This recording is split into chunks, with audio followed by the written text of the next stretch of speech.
What's going on, NBA 2K fans? This is Pete Toll, aka PT Sports 84, bringing you all the latest official NBA 2K26 roster content. I'm actually going to do a little something different in this one since we are at the beginning of the NBA season. Last night was Wednesday, October 22nd. Most of the NBA teams have now debuted. There's a couple that debut tonight. But with the huge slate of games last night on Wednesday, October 22nd, I kind of wanted to use this video as a quick review of all the games, kind of performances, but more so just to kind of help give us a clearer picture for positions that could potentially be edited going forward in the first major ratings update. Maybe a few performances, obviously, ratings wise, that could be adjusted. Just some thoughts. Really quick disclaimer. I actually don't normally do these. If you want these on a consistent basis, the Real 2K Insider, you can go to Real 2K Rosters on YouTube and find John's work. John usually does these, and he's probably, I'm going to guess, probably going to do another one of these for this big slate of games if he has time. But make sure you're always going to his channel to check these out because he does these regularly. And honestly, he can break these down in terms of 2K ratings since he's done them for over 20 years now. So I just wanted to do it because it's a large slate of games. I thought it would give some good content for you guys to enjoy. Yeah, so first game of the night was the Cavaliers against the Knicks. The Knicks beat the Cavaliers 119 to 111. Honestly, this was a smackdown from the very beginning. The Cavs kind of came out not looking super great. It was a 17-point lead in the first half for the Knicks. Considering Karl-Anthony Towns was questionable to start the game, I thought that they came out, looking pretty good. Towns had 19 and 11 in this one. Brunson didn't shoot it the greatest. 1 for 9 from 3, 5 for 18 from the floor. He did have 23 points to go with 4 rebounds, 5 assists. We get a clearer picture kind of what is going to happen with Mike Brown. He definitely wants to play more guys, obviously opposite of Tibbs, to keep guys rested towards the playoffs. But essentially in this one, Mitchell Robinson was out due to load management. So Ariel Hukporti started at center. So that's obviously not going to last. But one thing I did find interesting is Yerson Yabusele actually came over to the Knicks, to get a better chance, I guess, to get playing time consistent with winning.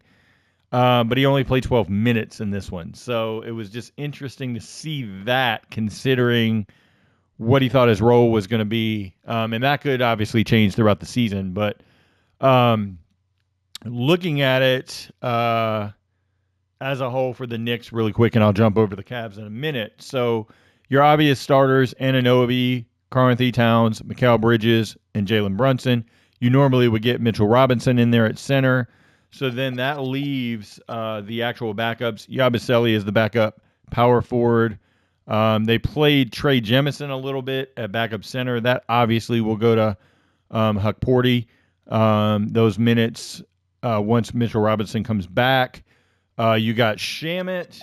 Shamet actually played kind of basically he was essentially the 3, and then Clarkson was the 2, and then you had McBride as the 1. So McBride would have to switch to point guard essentially. You could do Shamet to small forward as a secondary, or you could just put him at small forward as the lead position if you wanted. Tyler Kolek got some minutes as well. So you can kind of mix and match how you want, because obviously McBride plays both guard positions. Clarkson's able to play both wing positions. So kind of a mix and match there for the Knicks. Looking at the Cavaliers, Evan Mobley, struggled early in this one. Let me switch over to the Cavs here. So Mobley struggled early, but then he kind of picked things up. They started Jalen Tyson because DeAndre Hunter was ruled inactive prior to the game. He's having injury kind of in and out of the lineup woes dating back to last season. So that's something to keep an eye on. Obviously, they don't have Max Strus. Obviously, don't have Darius Garland. So the lineups are going to be a little bit different for the Cavs right now. But they started Donovan Mitchell at the point guard spot, Sam Miro at the 2, Jalen Tyson at the 3, Evan Mobley at the 4, and then Jared Allen at the 5. Interesting enough, Donovan Mitchell was the reason that the Cavaliers came back. But that fourth quarter was atrocious for the Cavaliers. It was a 14-0 run by the Knicks, and they just blasted the Cavs late. Had the debut of Lonzo Ball in Cleveland. The shooting was gross. He couldn't hit a shot. He was 1 for 7 from the floor, all threes. But everything else he did well. Defensively, he looked like himself. Great to see him back healthy, by the way. But then he grabbed 4 rebounds, had 6 assists. So he was able to get guys involved. And that kind of changed things for the Cavs as they went throughout the game until that fourth quarter, obviously. But what's interesting is I wonder if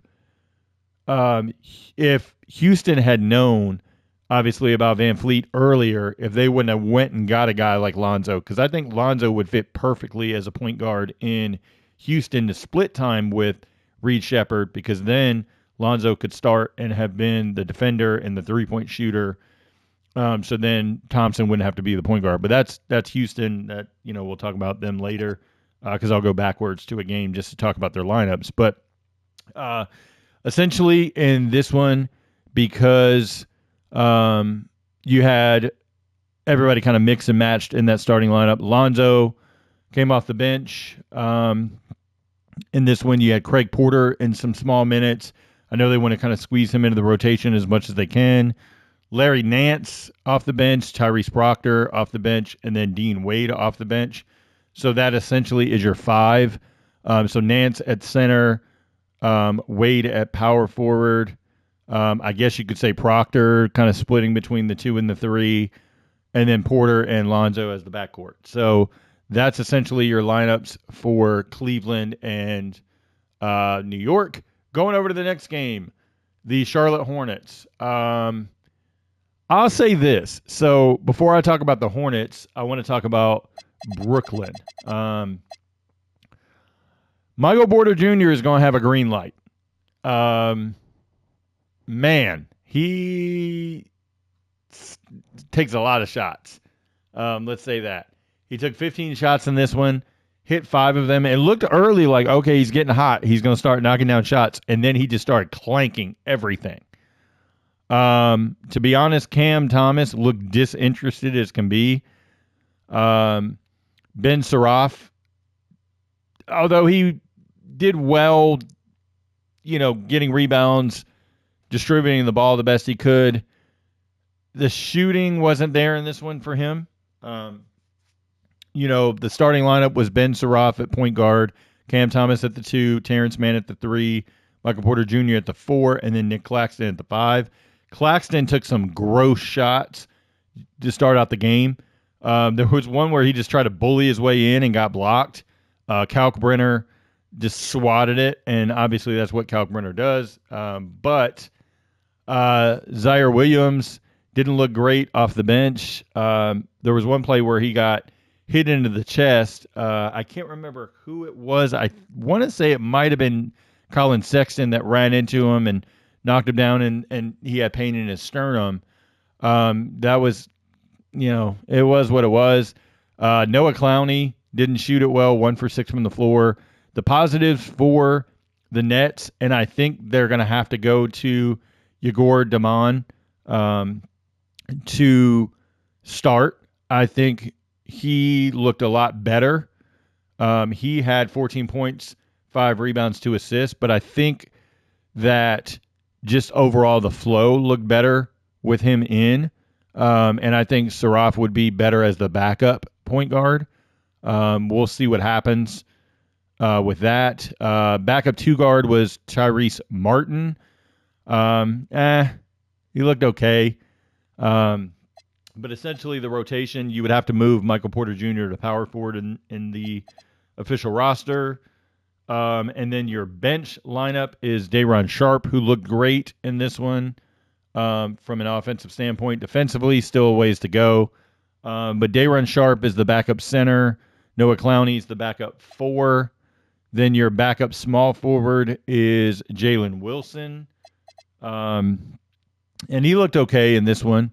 Your backup 2 guard, as I mentioned, is Tyrese Martin. And then, obviously, Igor Damon at point guard. So I think Igor is going to end up starting. Actually, I take that back. Jalen Wilson was not the backup 3. It was Zaire Williams. Jalen Wilson came in because Zaire had got a little bit of time where he had to come off the court. But essentially, they played almost everybody except Danny Wolf in this one. Nolan Trayor came off the bench. He's going to be a project. Danny Wolf is the only one that didn't play. Drake Powell's still coming back from injury, so he knocked down a shot in this one. But what was interesting is literally Drake Powell played 7 minutes and he got 4 fouls. So, it is what it is for that one for Brooklyn. It's going to be a long year for Brooklyn fans. But as they look to develop, we'll see what happens. Charlotte, one interesting note for them, the first time in Charlotte Hornets history that 2 rookies started on opening night, Ryan Kalkbrenner at center and Con Knuppel at small forward. Interesting enough, they have Knuppel at small forward and they're playing Brandon Miller at the 2. I had it marked as Brandon Miller was the 3 and Knuppel was the 2, but it looks like they're sticking with Brandon Miller as the 2. So Knuppel would have to be swapped to small forward. One other note, 2K has not re-updated Charlotte's heights. Charlotte had posted their official team heights on their website, and a lot of them were really off. Well, they updated them on the 21st early in the morning, and they did not make it into that roster update, so they have yet to be updated yet because Kalkbrenner, LaMelo, Brandon Miller, Bridges, Sexton, Knuppel, most of the team has their correct heights now. So you see Knuppel here at 6'4". He's actually 6'6", listed officially. So good debut by Knuppel. Did what he was supposed to do, 11 points, 5 rebounds. He knocked down shots. Interesting enough that the Hornets actually looked solid in this one. Brandon Miller struggled early with the shot, but Brandon Miller actually came around. Brandon Miller had 25 points to go with 7 assists. He had no rebounds, and Knuppel had 5. So that's why I say Knuppel, I think, was the small forward, obviously. But LaMelo struggled early in this one. He turned it around pretty quickly at 20 points, 8 assists. He looked good. Colin Sexton actually came in kind of as a hybrid 2 and a 1. I'm going to say he's the 2 right now, just because he came in, and didn't really pass much at first, and then he got a couple of assists going as it went. But the backups are I would say Colin Sexton at the 2, Trey Mann at the 1. You could flip-flop those if you wanted to. Zion James is actually the backup at small forward.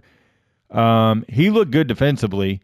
Musa Diabate as backup center, and then Tajon Salon at backup power forward. And then so nobody else played.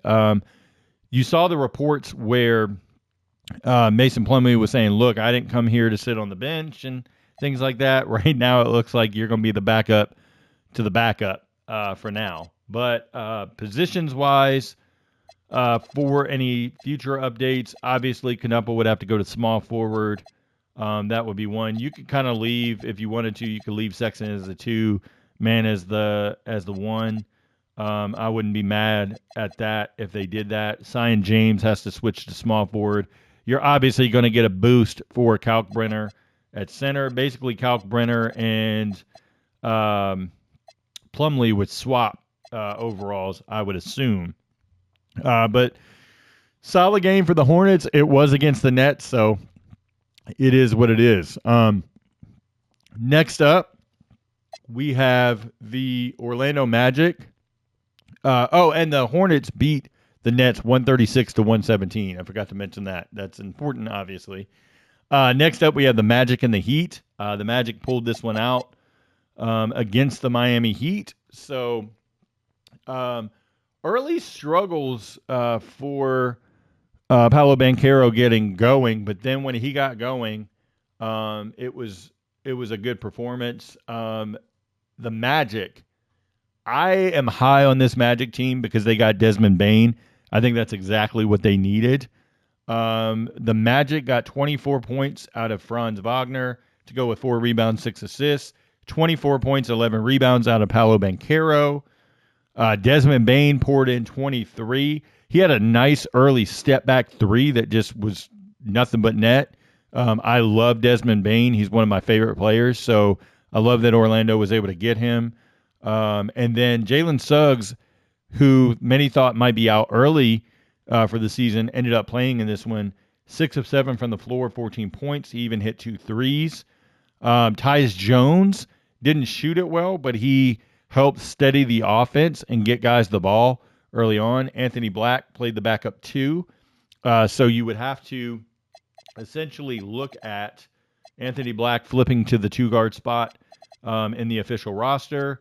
We would swap Jace Richardson to the point guard spot. Jace Richardson is 6'1", so that fits. Tristan Da Silva looked good off the bench. He has actually had a very good preseason and looks like he's taking that leap forward as far as being in the rotation long term. Jonathan Isaac didn't play very much, only 7 minutes in this one. But a solid performance by the Magic overall. Going over to the Miami Heat, I want to talk about something really quick. So this morning, the report came out from Shams. Terry Rozier has now officially been arrested by the FBI for gambling and, basically sports betting and gambling. Not good. Not good for him at all. If he is charged with anything, you can expect 2K will remove him immediately because the NBA will put a ban on him if he's found guilty, same as Jonte Porter was found last season. So, man, it's crazy. Looking at the Miami Heat, Bam Adebayo actually started at center, so he'll have to get moved to the center spot again. He had 15 and 12. Didn't shoot it great, only 4 of 13 from the floor. Nikola Jovic started at power forward. Jovic didn't look that great either. Only 9 points. He had a couple turnovers early. Andrew Wiggins did show up, 18 points for him. Norman Powell started at the 2. Have to get that changed. Norman Powell is the 3 here. They need to change that. That's one thing I wish 2K would look at when transactions happen during the offseason. Go ahead and update those positions based on what you think of the starting lineups.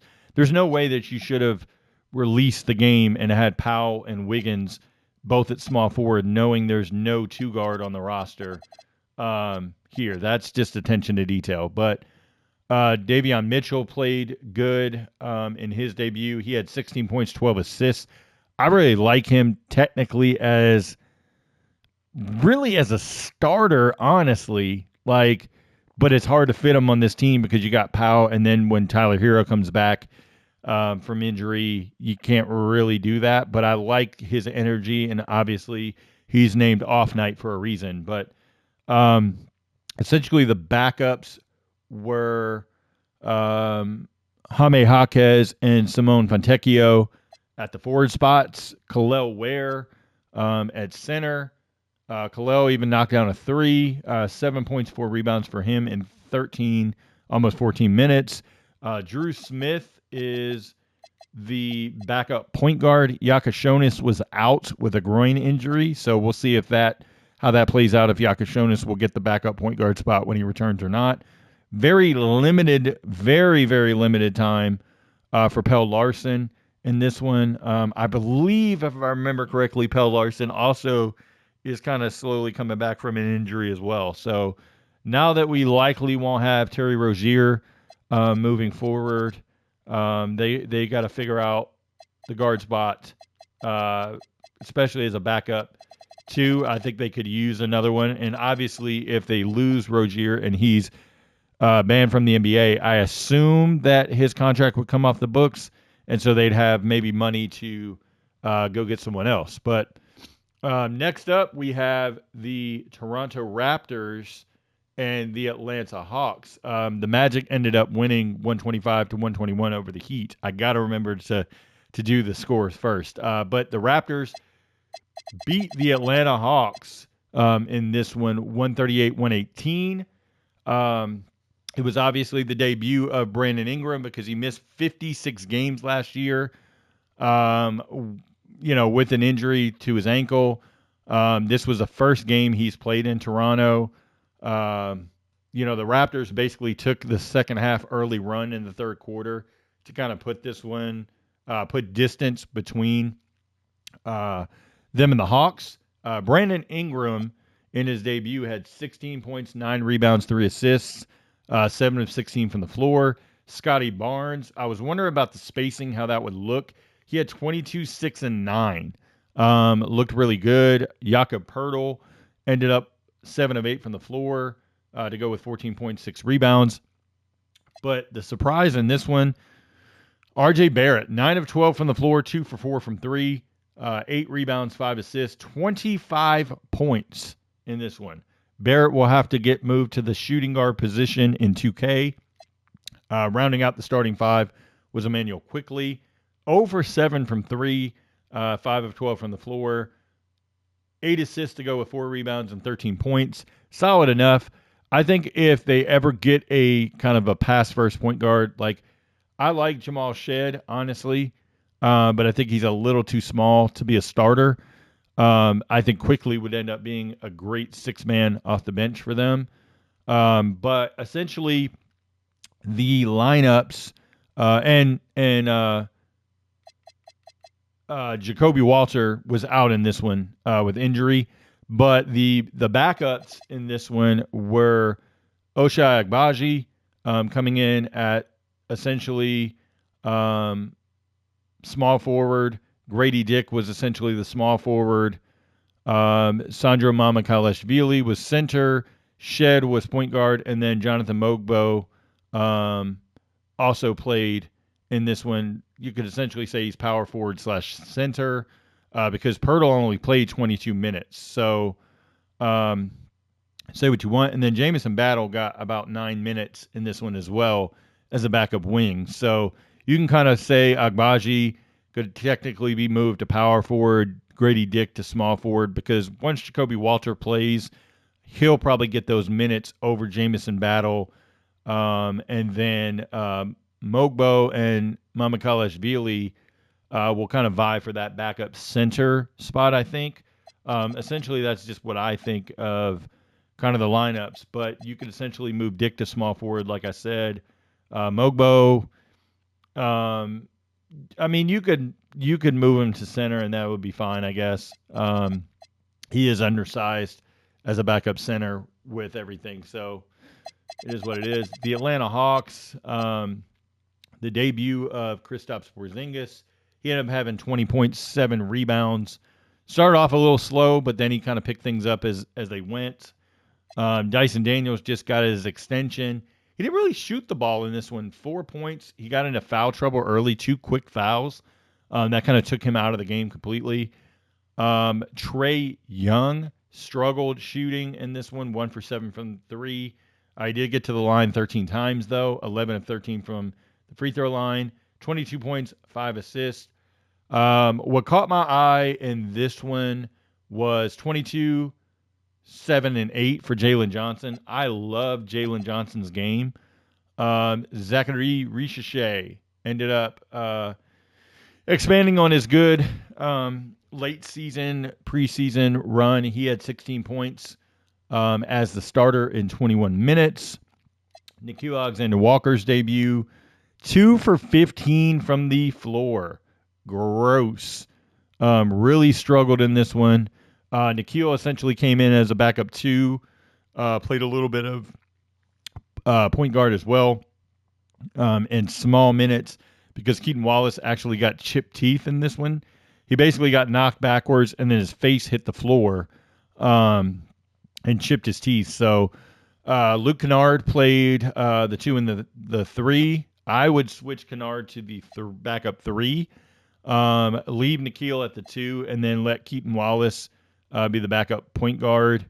Onyeka Okongwu looked great in this one. 18 points to go with 6 rebounds off the bench in about 30 minutes, give or take. He even hit a 3 in this one. I just like Okongwu and what energy he brings. So we'll have to see how that works moving forward now that they have Porzingis. You got to play Jalen Johnson. You got to play Richichet. So it'll be interesting to see how these kind of lineups play out. But essentially a bummer loss for the Hawks to start the season. A lot of people, including myself, are higher on the Hawks just because of their collection of guys. They didn't bring it against the Raptors. Next up, we are going to go to the 76ers against the Celtics. My 76ers. 76ers win the game 117 to 116. So it's crazy because the Sixers actually had to rally in this one to beat the Celtics. And the Sixers started Joel Embiid. Embiid looked very, very bad. And that is putting it mildly. I thought Embiid just couldn't get to his spots he wanted, just forcing and just doesn't look great. He played 20 minutes, 1 for 9 from the floor, 0 for 4 from 3, 4 points to go with 6 rebounds. I'm not going to judge it off of one game, but I think Embiid, it's going to be tough this year for him. I think because of the knee, it's going to be in and out of the lineup as we expect. No Paul George in this one, of course. No injury designation, go figure, for Paul George either, even though it was announced well ahead of the season he probably wouldn't play right away. Before I talk about VJ Edgecombe, Tyrese Maxey, 40 points. He carried this team on his back, 7 of 9 from 3, got to the foul line 8 times, 40 points to go with 6 rebounds. I have said it time and time again to my friends that I didn't think Tyrese Maxey is a lead guy for the Sixers, as they have to have somebody else to kind of go off of. I might be proven wrong here. I think Maxey might be able to carry a team on his own as a lead star, so to speak.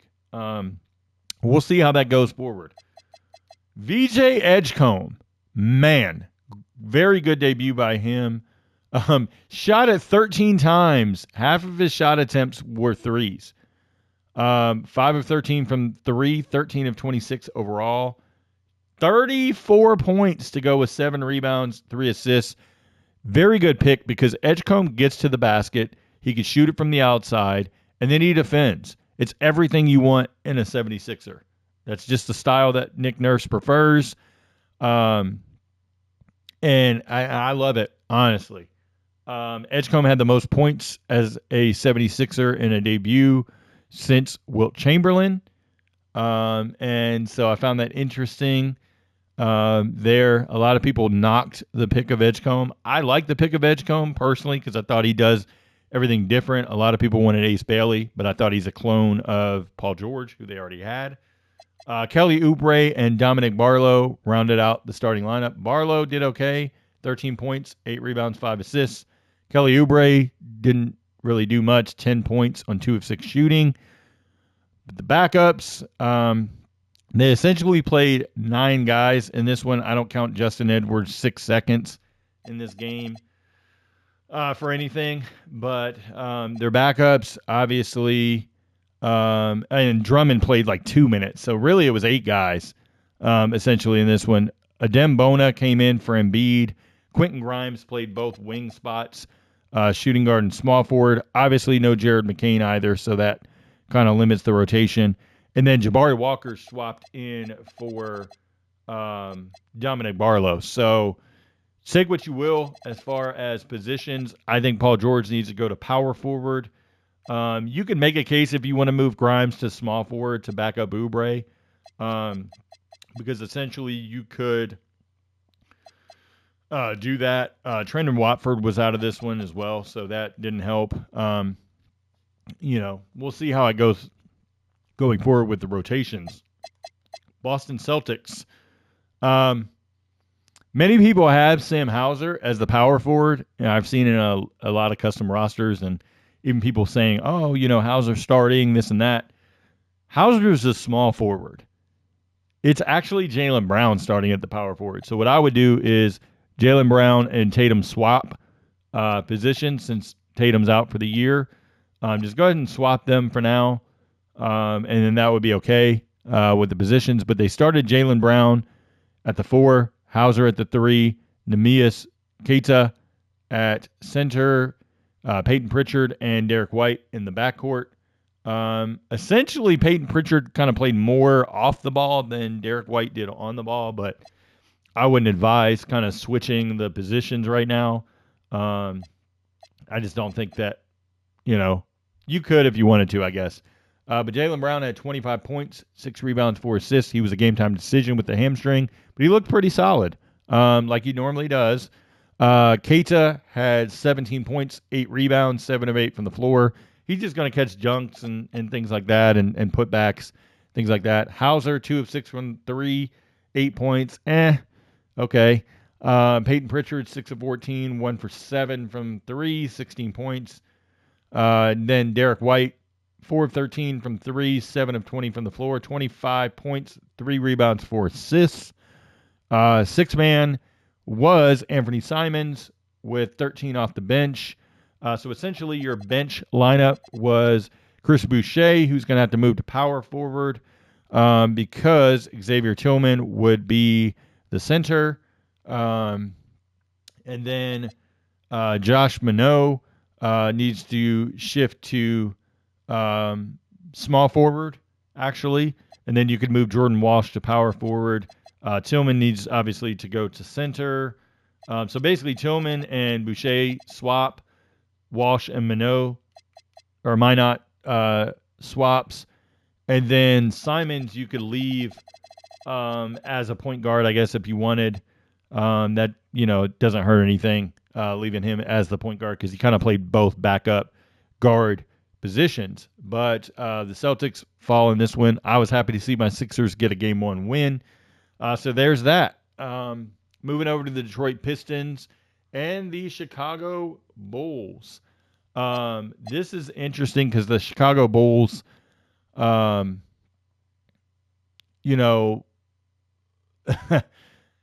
going to be the Chicago Bulls. They were leading in the second quarter by 23, and then it got very close towards the end.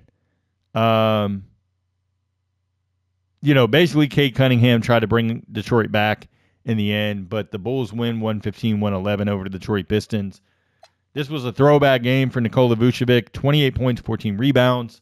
Modest Bazelis has continued his hot streak since the preseason. He had 21 points. Josh Giddey had 19 points, 11 assists. So interesting to see that. Let's talk a little bit more about the Bulls. Isaac Okoro basically did nothing in this game offensively. He started at the 3, Bazelis at the 4, Vucevic at center. Giddey and Trey Jones essentially were the backcourt. Trey Jones, 8 assists to go with 12 points. He looked solid. I knew he was going to look good as a Bull anyway. Style fits him. Kevin Huerter was the first sub off the bench for Jones. He had 15 points off the bench. Ayu Dosunmu, also off the bench, 14 points. To note, Kobe White is out a couple weeks. He's not playing. Another disastrous season probably coming for Patrick Williams. Just didn't do anything off the bench. 4 points, 4 rebounds in 17 minutes. Not great. Jalen Smith looked gross in this one. 0 of 7 from the floor, 0 of 5 from 3. 2 points, 5 rebounds in 13 minutes. I just don't really care for his game anyway. And then rounding out the positions, Dalen Terry got some small minutes, 6 minutes in this one as well. So essentially you could look at Giddey and Jones kind of swap the point guard positions here and there, and then you had the wings in Herter and DeSunmu and Terry all kind of swapping in and out. So that's kind of what the Bulls look like. Going over to the Pistons, I'm high on the Pistons this year, but we'll see what happens. Cade didn't shoot it the greatest in this one. 8 for 24 from the floor, 1 for 6 from 3. Near triple-double, 23, 10, and 7 in this one, but it wasn't enough. So essentially they started Cade Cunningham, and they started Duncan Robinson at the 2. He did not shoot it well at all. 1 for 7 from the floor. Asar Thompson had 11 points to go with 9 rebounds, 7 assists, near triple-double for him. Tobias Harris, 10 points, 9 rebounds, 4 assists. Didn't shoot it great either. 4 of 12 from the floor. And then Jalen Duren, those rounded out the starting lineup. So Cunningham and Robinson at the guards, Thompson and Harris at the forwards, and then Jalen Duren. Coming off the bench, really good performance by Ron Holland. He showed up in this one, 19 points off the bench. So did Isaiah Stewart, 20 points off the bench to go with 10 rebounds in about 25 minutes. He played more minutes than Jalen Duren because Duren got in foul trouble. That affected them heavily. Remember that Jaden Ivey is out right now. He's out for probably, 6 to 8 weeks. Karis LeVert came in 3 for 7 from the floor, 8 points. Not great. Javonte Green also played in this one. And then Paul Reed played in this one. So essentially your backups are Ron Holland, Javonte Green, Paul Reed, Karis LeVert, and Isaiah Stewart.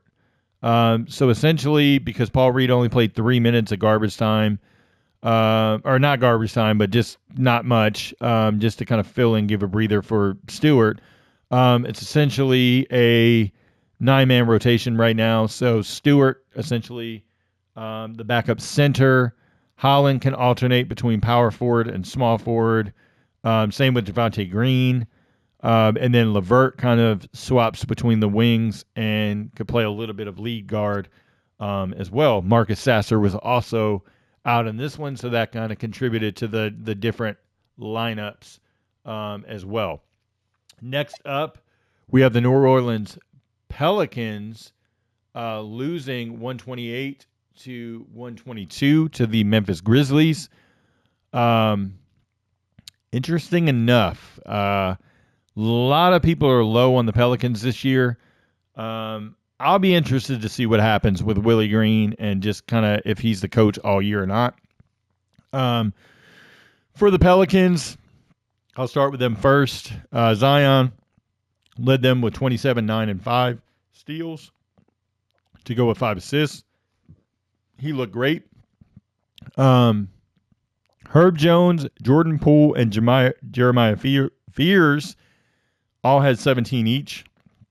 What's interesting is the third quarter for the Pelicans was gross. A 27-6 run by the Grizzlies really helped them come back. It was brutal early. I forgot the exact score. I was watching it with my son.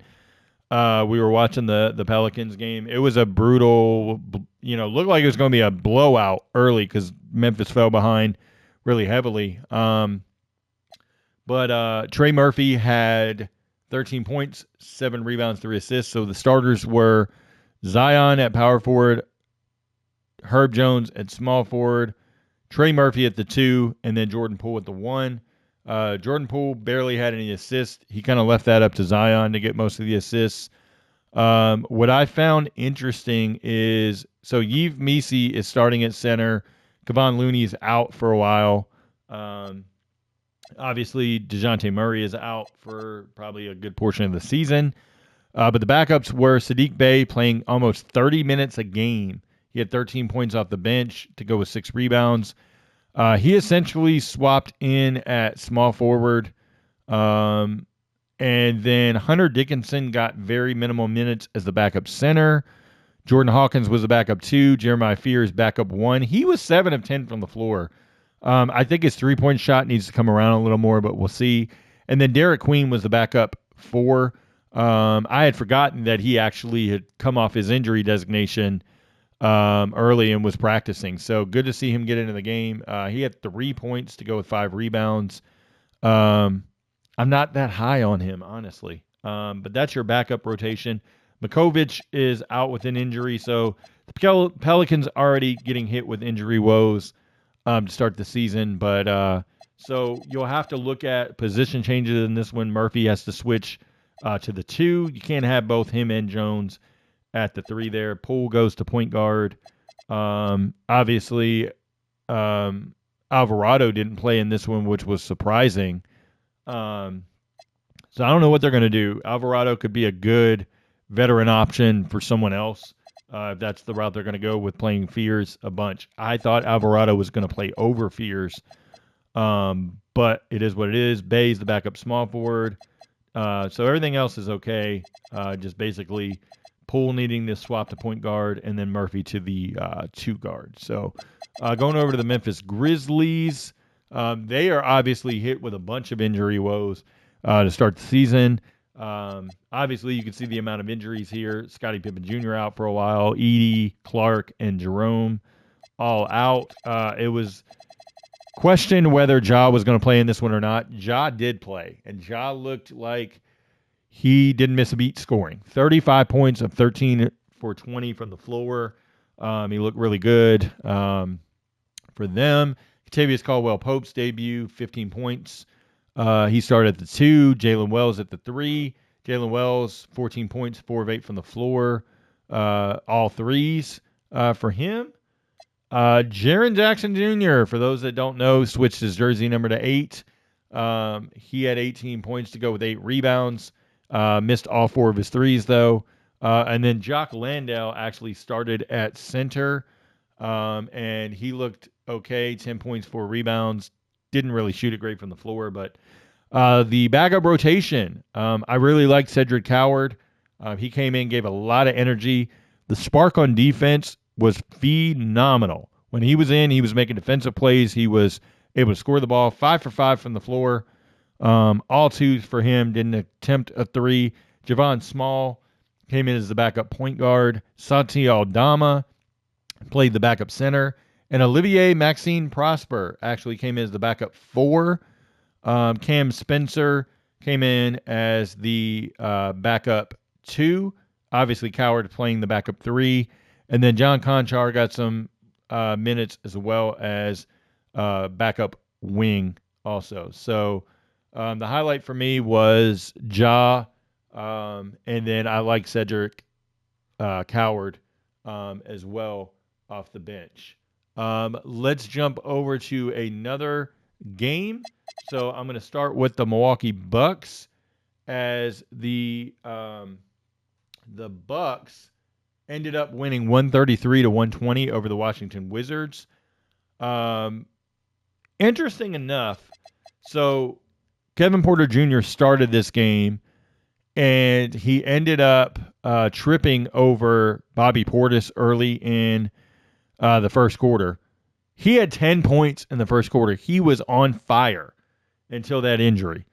And so I like what I saw from him until he went out of the game. But looking at Milwaukee and their starting lineup, it was Kevin Porter Jr. at point guard, AJ Green at the 2. They're playing AJ Green exactly like Doc played JJ Redick in LA. I like that. Some of the same sets that they used for him. He had 11 points. And then Gary Trent Jr. played at small forward. He is a starter, so they need to actually swap.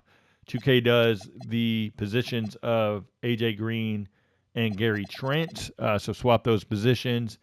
Giannis was typical Giannis, 37 points, 14 rebounds, 5 assists.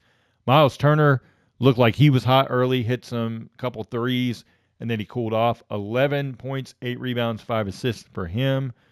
Kyle Kuzma, he's going to have to be the backup 4. He came in for Giannis, actually.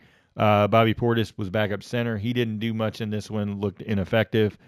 Essentially, Cole Anthony was relegated to limited minutes, but that's because he had foul trouble.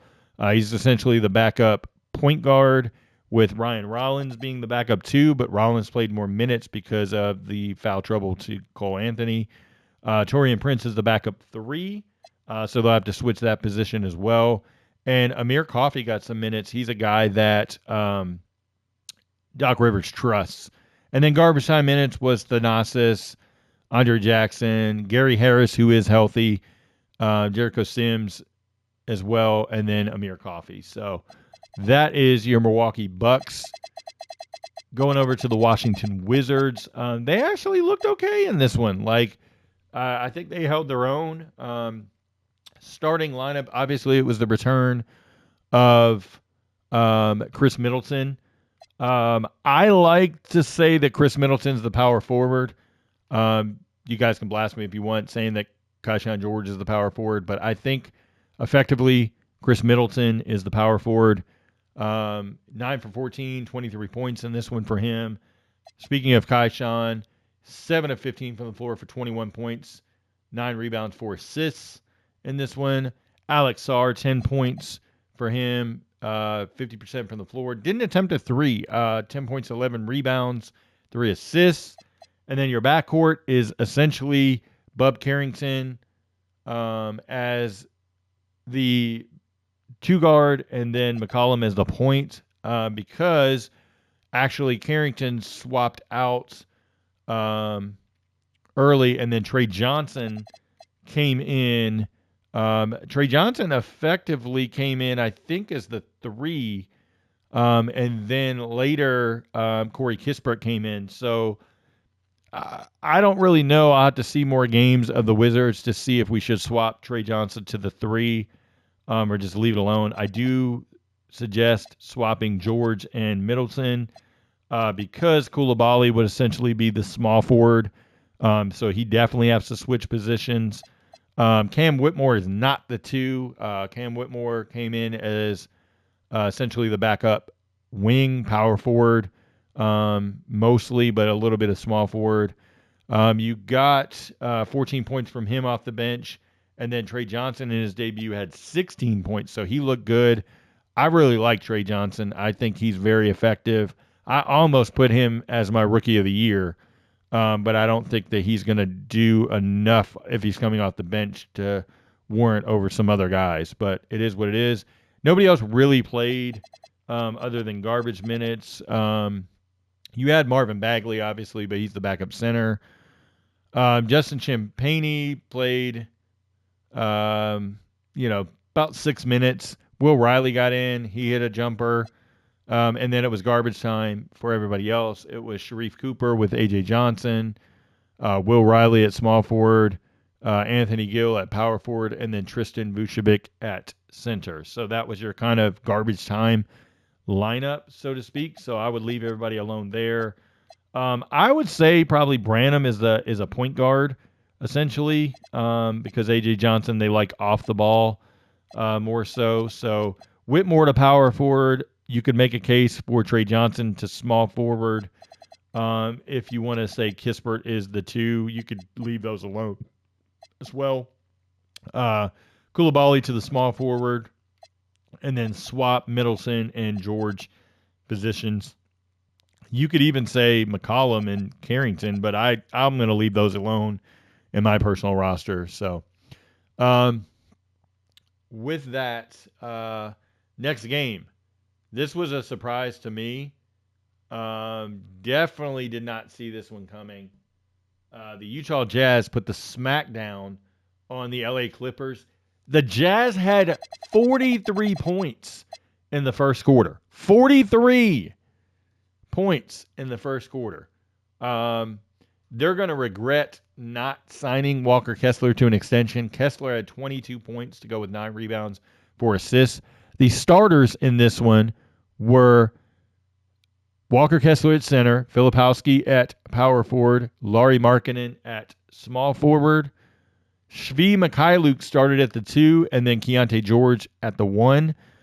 Keep in mind that Ace Bailey was only limited to 20 minutes with the knee issues. Isaiah Collier is out for at least a week, if not 2, so he didn't play in this one. So Keontae got the start, 16 points, 9 assists for Keontae George. Didn't shoot it great from 3.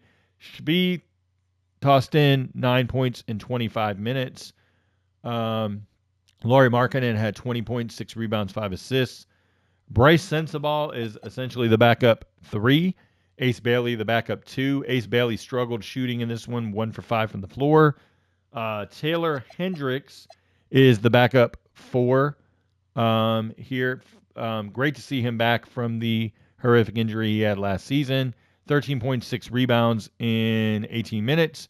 Yusuf Nurkic, backup center, 8 points, 4 rebounds in about 17 minutes. And then Walter Clayton came off the bench as the backup point guard. Looked pretty solid. 10 points, 6 rebounds, 5 assists. Shot it decently from the floor. And then very limited minutes for Cody Williams, 2 minutes at the end of the game in this one. Cody Williams, to me, is still a long way to go for him. So take what you will out of that one. The Clippers just look flat coming out of the gate. Kawhi struggled. 3 for 9 from the floor, 1 for 5 from 3, 10 points. That's your difference. If Kawhi's not on, they're going to struggle.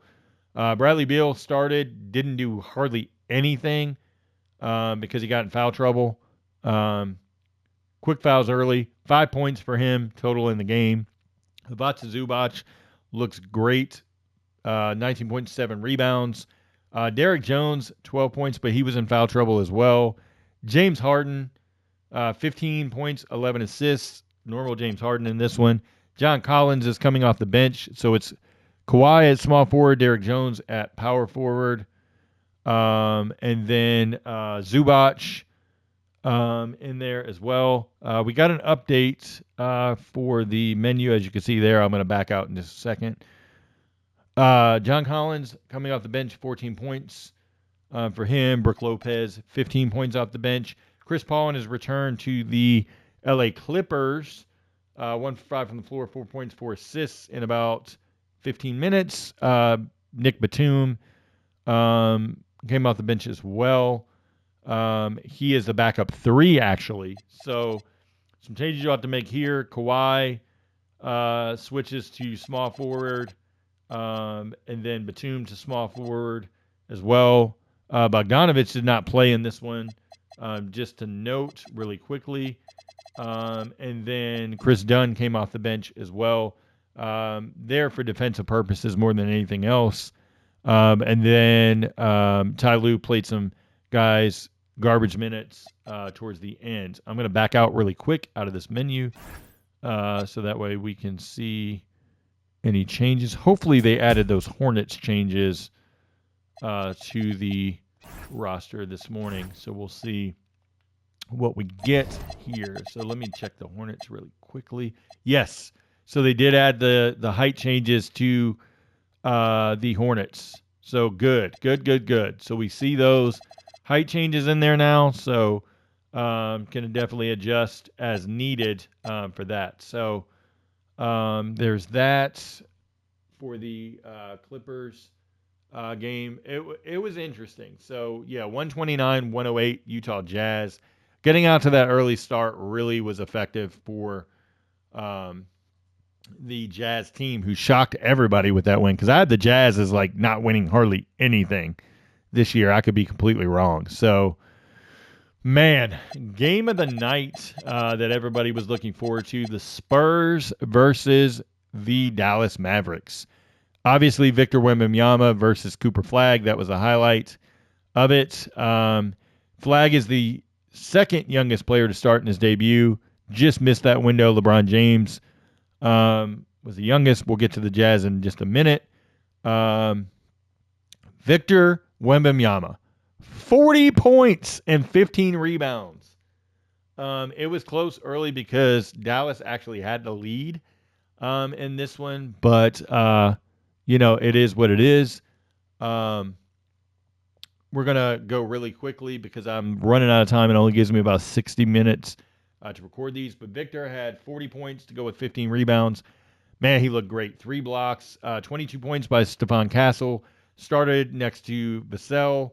Dylan Harper came off the bench in his debut, 15 points. He looked great in this debut. Going over to the Dallas Mavericks, Cooper Flagg didn't score until the first possession of the second half.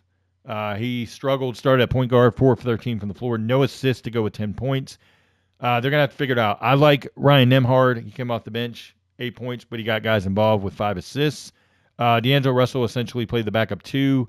Maxey kind of backup wing as well. Or Max Christie, I should say, backup wing at small forward a good bit. P.J. Washington started in the front court, 17 points for him. 22 and 13 for Anthony Davis, starter at power forward.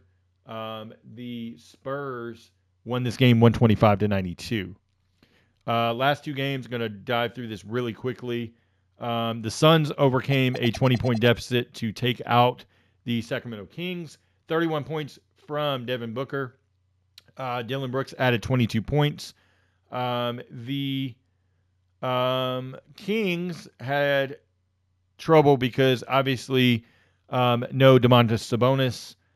So they ended up starting Schroeder, Levine, DeRozan, Nick Clifford at power forward, and then Drew Eubanks at center. Malik Monk came off the bench for 19, 30 points by Zach LaVine, 14 and 7 by Dennis Schroeder.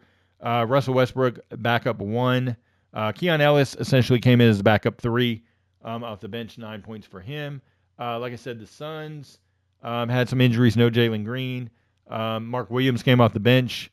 Iguodaro was the center. Starters were Dunn and Brooks. Dunn started at power forward, so that'll be a position change they have to make as well. Last game of the night, going to wrap it up really quickly. Minnesota beat the Portland Trailblazers. Anthony Edwards had 41 points. Edwards really sparked things. Quick note for the Timberwolves. The starter at point guard is going to be Dante DiVincenzo. Conley comes off the bench, probably due to age and just the spark of everything. Terrence Shannon was the spark of the bench, 10 points. Julius Randle, 19 points, 7 rebounds, 6 assists. 18 points for Jaden McDaniels in this one as well. So good win for the Minnesota Timberwolves. Last but not least, the Portland Trailblazers. News just broke. Chauncey Billups has also been arrested in the gambling probe. So who knows what's going to happen. Starters were Denny Abia, Tamani Kamara, Donovan Clingan, Shaden Sharp, and Drew Holiday. Starters all look good. Kamara, solid 10, 9, and 5. Abia 10 and 7 or 20 and 7. 29 points off the bench for Jeremy Grant. He had the green light. Johnson Yang only played 5 minutes in this one. Blake Wesley, backup point guard. Chris Murray, backup behind Kamara. And then Matisse Thybulle played some minutes as well off the bench. Remember, no Scoot Henderson available in this one. Also, no Robert Williams in this one either. But Shaden Sharp looked good, 15 points in this one. But hope you guys enjoyed this wrap-up. Tried to get through all the teams and get to as many details as I could. We'll see what happens going forward with the FBI probe for Terry Rozier and Chauncey Billups. Please make sure you hit that thumbs up button. Make sure you subscribe to the channel as well. Hope you guys enjoyed this content. Like I said, won't do this very often. Go to Real 2K rosters. The Real 2K insider, John Markish, will do a lot of these breakdowns. I just wanted to do one just because there's so many games, out there on this opening night. But I hope you guys enjoyed this one. Please, please, please make sure you give a thumbs up and subscribe to the channel. Until next time, thanks for watching and take care.